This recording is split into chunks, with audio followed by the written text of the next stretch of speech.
राहुल एक construction company में accountant है। आज उसने छुट्टी लेकर अपनी बेटी और पत्नी को शॉपिंग कराने का प्लान बनाया।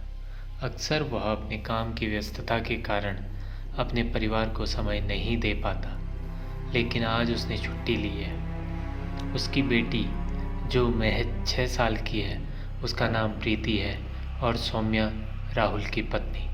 3 लोगों का यह परिवार मुंबई के मलाड में रहता है। राहुल के पास सुख साधन की कोई कमी नहीं है, फिर भी उसे हमेशा एक अच्छे जीवन के लिए लगातार दिन रात काम करना होता है। जब राहुल काम पर चला जाता है तो उसके घर पर उसकी पत्नी सौम्या और प्रीति ही रह जाते हैं। प्रीति भी स्कूल जाती है तो सुबह 8 बजे से 2 बजे तक सौम्या घर में अकेली रहती है। खैर, बात करते हैं आज की। आज तीनों घूमने जा रहे हैं। तीनों मॉल में गए। वहाँ जाकर उन लोगों ने पहले खाना खाया और फिर प्रीति ने एक डॉल खरीदने की जिद की। बच्चे को राहुल और सौम्या मना नहीं कर पाए। वो लोग उसे डॉल दिलाने वाले बच्चों वाले खिलौनों के सेक्शन में पहुँचे। वहाँ बहुत सारे खिलौने थे, एक से बढ़कर एक डॉल थी, लेकिन प्रीति ने जिस डॉल को चुना वह सबसे अलग लग रही थी। उसमें म्यूज़िक भी चल रहा था, जिसे देख प्रीति ने जिद पकड़ ली। हालांकि राहुल और सौम्या को वो डॉल अच्छी नहीं लगी, लेकिन बच्चे की जिद के आगे वो दोनों कर क्या सकते थे। उन्होंने उस डॉल को खरीद लिया। फिर तीनों घर की तरफ आ गए। घर पहुंचकर पहली रात करीब 1:30 बजे सौम्या को कुछ सुनाई दिया। उसे लगा प्रीति जाग गई है और वह अपनी नई डॉल के साथ खेल रही है। सुबह प्रीति को स्कूल जाना था तो सौम्या उठी और प्रीति के कमरे की ओर चली गई। कमरे का दरवाज़ा खोलते ही उसने देखा प्रीति सो रही है। बगल में वो डॉल भी रखी है। यह देख वह वापस लौट गई। वह अभी 3-4 कदम ही चल पाई थी कि फिर से कमरे से आवाज़ें आने लगी। अब सौम्या को थोड़ा डर लगने लगा था। वह तेज़ी से मुड़ी और दरवाज़ा खोल प्रीति के कमरे में आ गई।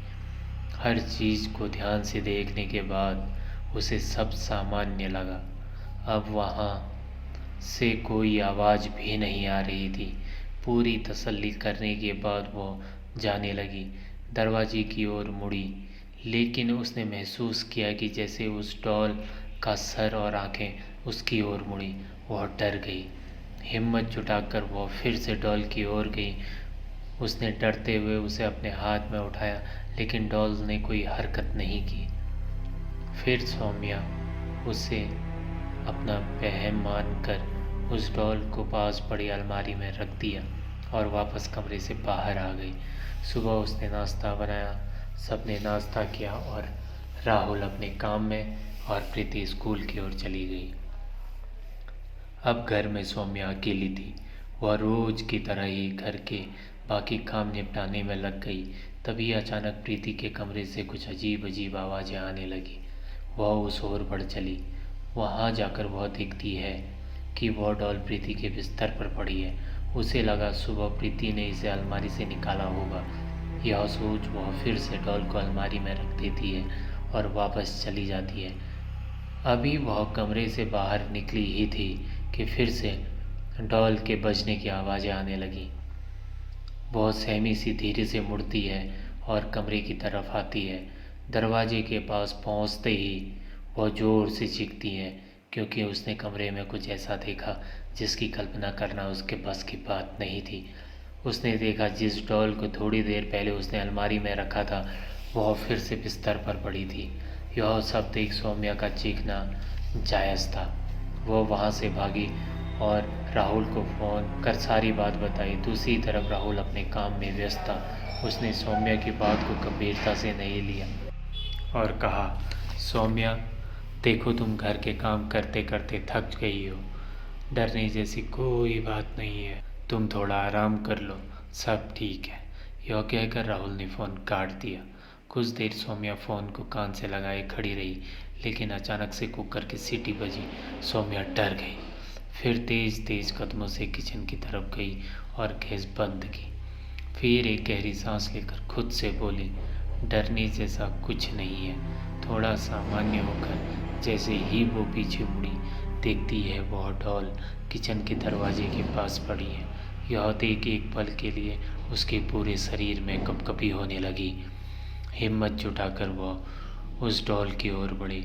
उसे उस डॉल को छूने से भी डर लग रहा था। फिर भी उसने उसे उठाया और घर के बाहर डस्टबिन में फेंक आई। ऐसा करने से उसे काफ़ी अच्छा लगा। दरवाज़ा बंद कर पास बैठ सोफे में वो बैठ गई। उसे सरदर्द का एहसास हो रहा था। करीब 5 मिनट बाद उसे फिर से घर के अंदर उसी कमरे से आवाज़ आने लगी। अब सौम्या को पूरा यकीन हो चला था कि कुछ ना कुछ गलत हो रहा है। कहानी के अगले भाग में हम जानेंगे आखिर क्या हुआ सौम्या के साथ। क्या उस डॉल से सौम्या पीछा छुड़ा पाई। पूरी कहानी सुनने के लिए चैनल को सब्सक्राइब करें और वीडियो को ज़्यादा से ज़्यादा शेयर करें। तो मिलते हैं कहानी के दूसरे भाग में।